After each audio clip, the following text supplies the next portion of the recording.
안녕하세요. 광화문 도민러입니다. 어제 제피의 배당금이 지급되었는데요.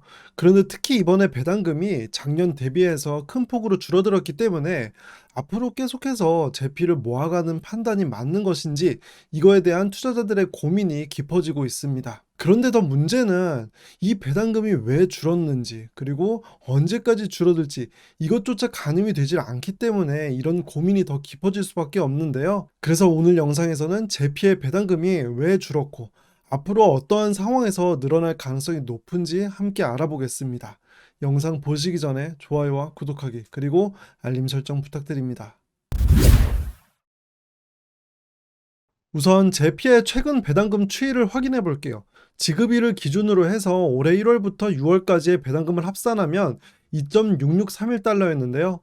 2022년의 같은 기간 동안의 배당금은 2.875달러였어요. 그래서 전년 대비 7.37% 줄어든 상태입니다. 그래서 이렇게 6개월 동안의 수치만 놓고 보면 배당금이 큰 문제가 없어 보이기도 하는데요. 문제는 올해 3월 이후의 배당금 추이예요. 3월 달부터 배당금이 전년 대비 줄어들기 시작했던 게 4월 달에는 무려 0.5878달러에서 0.4451달러로 배당금이 줄면서 비율로는 24% 넘게 줄었고요. 5월 달에도 줄고 특히 이번 달 배당금은 0.5164달러에서 0.3654달러로 30% 가까이 줄었습니다. 이렇게 4개월 연속으로 배당금이 줄고 배당금이 줄어드는 폭도 커지고 있는 상황이라서 많은 투자자분들께서 불안해하시는 상황인데요. 아무래도 제피에 투자하는 이유가 현재의 높은 수준의 배당금을 받고 싶어서 투자하고 계신 분들이 많으시기 때문에 이렇게 배당금이 줄어드는 것에 대해서 더 민감할 수밖에 없습니다. 그렇다면 앞으로 배당금은 어떻게 될까요? 막연하게 기다리면 오를까요? 이에 대한 예상을 하기 위해선 제피의 배당금이 언제 상승하고 언제 하락하는지 이걸 정확하게 이해하는 것이 필요합니다. 제피의 배당금의 원천은 크게 두 개로 나눠볼 수 있는데요. 우선 제피의 배당금의 원천에는 보유 비중 80% 정도로 투자하고 있는 주식에서 배당금이 발생하고 있습니다. 그런데 여기서 발생하는 배당금이 전체 배당금에서 차지하는 비중에는 크지 않은데요. 주식을 보유해서 배당금을 받아도 배당 수익률이 2에서 3% 수준인데 제피의 배당 수익률이 10%가 넘기도 했잖아요. 따라서 이 배당 수익은 큰 의미가 없고요. 중요한 건 역시 커버드 콜입니다. 제피 투자자라면 커버드 콜에 대해서 이미 잘 아실 텐데요. 혹시 제피의 커버드 콜 전략에 대해서 아주 상세하게 알고 싶은 분들께서는 지금 띄워드리는 영상을 참고해 주시면 좋을 것 같습니다. 투자 설명서는 물론이고요. 펀드 매니저의 인터뷰까지 찾아서 정리한 내용이기 때문에 제피 주주라면 한번 참고해 보시면 좋을 것 같고요. 이번 영상에서는 제피의 배당금에만 초점을 맞춰서 집중적으로 알아보겠습니다. 다시 원래 내용으로 돌아와서 커버드 콜을 통해 얻는 수입의 핵심은 콜옵션을 매도하는 것이거든요. 콜옵션이라는 걸 팔아서 프리미엄을 받는데 이 프리미엄이 제피 배당금의 핵심이고요. 그래서 콜옵션을 얼마나 비싸게 잘 파느냐에 따라 이게 제피의 배당금 규모가 결정이 됩니다. 그렇다면 콜옵션을 매도하기에 좋은 때가 언제인지 이게 관건이겠죠? 이걸 어떻게 하면 쉽게 설명할 수 있을까? 이걸 고민을 많이 했는데요. 제가 한번 최대한 쉽게 설명해 보겠습니다. 우리가 프리미엄이라는 단어가 주식에서는 익숙하진 않지만 부동산에서는 꽤 익숙한 개념입니다. 바로 아파트 분양권을 웃돈을 얹어서 사는 걸 프리미엄을 주고 산다고 표현하는데요. 아파트 분양권을 언제 잘 팔 수 있는지를 생각하면 콜옵션을 언제 잘 팔 수 있는지도 쉽게 이해하실 수 있습니다. 어떤 자산이든지 팔기 좋은 때는 자산 가격이 오를 거라고 사람들이 예상을 많이 할 때, 많은 사람들이 투자의 기회라고 생각할 때가 팔기 좋은 시기예요. 그래서 아파트 분양권도 아파트 가격이 많이 오를 거라고 생각할 때 그때 거래가 활발해지고요. 이 분양권을 사람들이 비싸게 사려고 합니다. 아파트 상승장일 때는 분양권 프리미엄이 1, 2억 원은 우습고요. 서울 아파트는 5억에서 6억도 넘게 프리미엄이 붙기도 하거든요. 그래서 분양권을 파는 입장에서는 사람들이 아파트 가격이 막 오를 거라고 예상하는 이 상승장일 때가 비싸게 팔 수 있는 좋은 시기입니다. 그리고 이런 상승장에서는 시장의 변동성도 무척 큰 상황이에요. 아파트 가격이 오르는 폭도 크고요. 그 폭이 큰 만큼 중간중간에 부동산 규제가 나오면 호가가 1억 원씩 뚝뚝 떨어지는 이런 급매가 나오는 상황이 있거든요. 이렇게 상승장에서는 시장의 변동성도 무척 큽니다.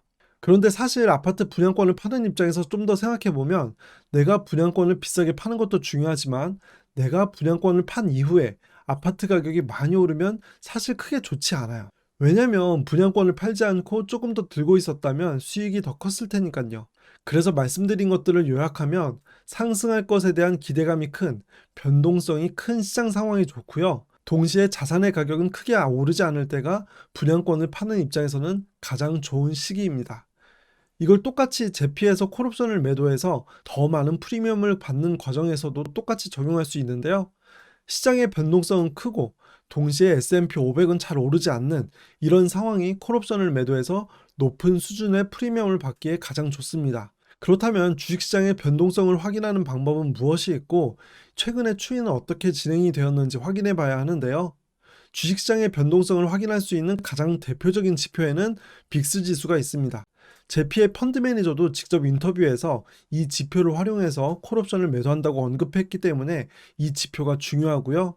빅스 지수가 높을수록 시장의 변동성이 크고 낮을수록 변동성이 작은 상황으로 이해하시면 됩니다.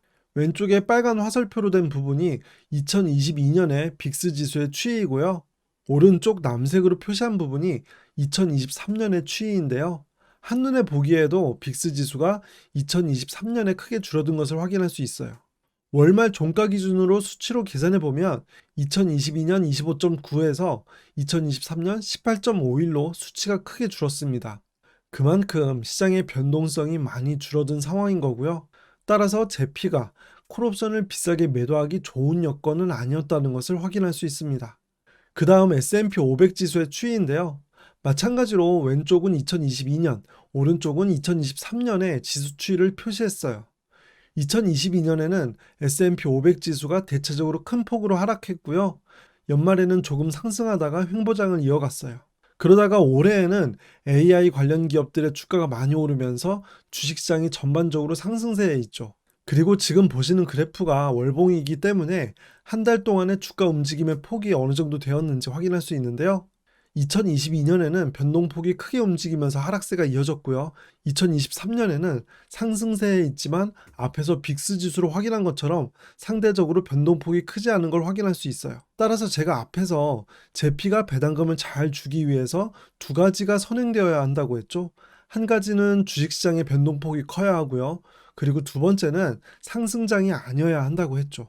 그런데 2023년에는 정반대로 주식시장의 변동폭이 작고 동시에 상승장이 되어버리니까 제피의 배당금이 줄어들 수밖에 없는 상황이었습니다. 반대로 작년에는 주식시장의 변동폭은 크지만 하락장이었기 때문에 배당금을 많이 주어서 좋았고요. 그렇다면 앞으로 제피의 배당금은 어떻게 될까요? 제가 앞에서 제피가 콜옵션을 매도할 때 중요한 기준이 바로 빅스 지수라고 말했잖아요. 이 빅스 지수에 대해서 먼저 이해할 필요가 있는데요. 이 지수의 특징은 대체로 S&P 500과 반대로 움직이는 경향이 있다는 거예요. 예를 들어서 S&P 500 지수가 상승하면 빅스 지수는 하락하고요. S&P 500 지수가 하락하면 빅스 지수는 상승합니다. 그래서 최근에 S&P 500 지수가 상승하는 추세에 있었기 때문에 이런 빅스 지수가 하락하는 일이 보편적인 일이다. 이걸 먼저 이해해야 하고요. 그리고 과거 역사적으로 봤을 때 빅스 지수는 환율처럼 일정 수준에서 오르고 내리는 것을 반복했습니다. 아래 파란색 그래프를 보시면 위에 S&P 500 지수는 우상향하면서 오르고 내리는데 빅스 지수는 수평으로 이동하면서 오르고 내리는 것을 확인할 수 있고요. 오르고 내리는 주기는 조금씩 다르지만 계속 일정한 폭 안에서 오르고 내리는 것을 확인할 수 있습니다. 따라서 지금 빅스 지수가 작은 상황이기 때문에 좀 기다리면 다시 커질 가능성이 높다는 걸 의미하고요. 그렇게 되면 다시 제피의 배당금을 더 많이 받기에 용이한 그런 환경이 된다는 것을 의미합니다. 그런데 과연 올해의 제피 배당금이 정말 낮은 수준인 건지 이걸 확인해 보고 싶어졌는데요. 꼭 그렇지만은 않다는 걸 뒤에 두 페이지를 통해 확인할 수 있습니다. 일단 1월부터 6월까지의 6개월치의 배당금 합산 금액만 보더라도 올해는 2021년과 2022년의 중간 수준이고요. 배당금이 4개월 연속으로 줄어든 3월부터 6월까지의 추세만 보더라도 항상 2021년보다는 배당금을 더 많이 준 것을 확인할 수 있어요. 그리고 앞에서 우리가 빅스 지수로 시장의 변동성을 확인했잖아요. 그래서 2021년에는 왜 이렇게 배당금이 적었는지를 확인해 봤어요. 맨 왼쪽에 빨간 구간으로 표시한 것처럼 2021년의 빅스 지수도 꽤 낮은 수준이었습니다. 그런데 동시에 2021년 S&P 500 지수는 1년 동안에 약 27%나 상승하면서 크게 상승을 했죠. 따라서 1년 전체로 봤을 때 2021년은 올해와 비슷하게 배당금을 많이 주기 어려운 상황이었습니다. 그래서 올해 S&P 500이 앞으로 얼마나 오를지는 모르겠지만 개인적으로는 2021년에 올랐던 폭만큼 오르기에는 조금 어렵지는 않을까 이렇게 예상을 하고요. 이렇게 생각했을 때 2021년보다는 그래도 올해 배당금을 더 많이 받을 수 있을 것으로 예상을 합니다. 하지만 좀 더 보수적으로 계산을 해보려고 하는데요. 물론 1월부터 6월까지의 배당금의 합산 금액이 올해가 2021년보다는 더 큽니다. 하지만 앞으로 배당금이 더 많이 줄어서 2021년과 비슷하다고 가정을 하더라도 현재의 주가 수준에서는 배당 수익률이 7.79% 정도 되는데요. 작년에 워낙 이례적으로 배당금을 많이 줬을 때 많은 분들이 관심을 가지셔서 그렇지 이 정도 수준의 배당금으로도 여전히 충분히 매력적인 상품이에요. 하지만 이런 것들을 혼자서만 생각하기에는 약간 불안감을 떨치기 어려운 측면이 있는데요. 이렇게 제피나 슈도와 같이 많은 분들께서 꾸준히 모아가시는 종목들에 대해서는 우측의 마편투 클럽에서 제가 칼럼으로 가장 빠르게 정보를 공유해드리고 있거든요. 따라서 마음 편하게 장기 투자를 하고 싶은 분들께서는 우측의 마편투 클럽을 한번 확인해 주시고요. 마지막으로 제가 좋아하는 투자서 중에 하나인 앙드레 코스톨라니의 돈 뜨겁게 사랑하고 차갑게 다루어라의 일부 내용을 인용하면서 영상을 마무리하겠습니다. 투자라는 건물의 기초가 튼튼하고 올바르면 모든 것은 시간 문제다. 대다수의 주식 투자자에게는 사이사이의 폭풍과 악천후를 견뎌낼 수 있는 인내와 주관이 모자란다. 시세가 떨어지면 그들은 즉시 심리적으로 혼란에 빠져 주식을 팔아치운다. 우리가 주식을 매수할 때는 당연히 좋은 주식이라고 생각을 해서 주가가 오를 것에 대한 큰 기대를 하고 매수할 때가 많습니다. 하지만 막상 매수를 하고 나면 폭풍과 악천후를 견뎌야 할 때가 많죠. 그래서 S&P 500 등 여러 좋은 주식이 주가가 지나고 난 다음에 보면 우상향을 해왔고 배당금도 많이 준 것을 확인할 수 있지만 그 결실을 얻어가는 투자자는 적은 것 같습니다.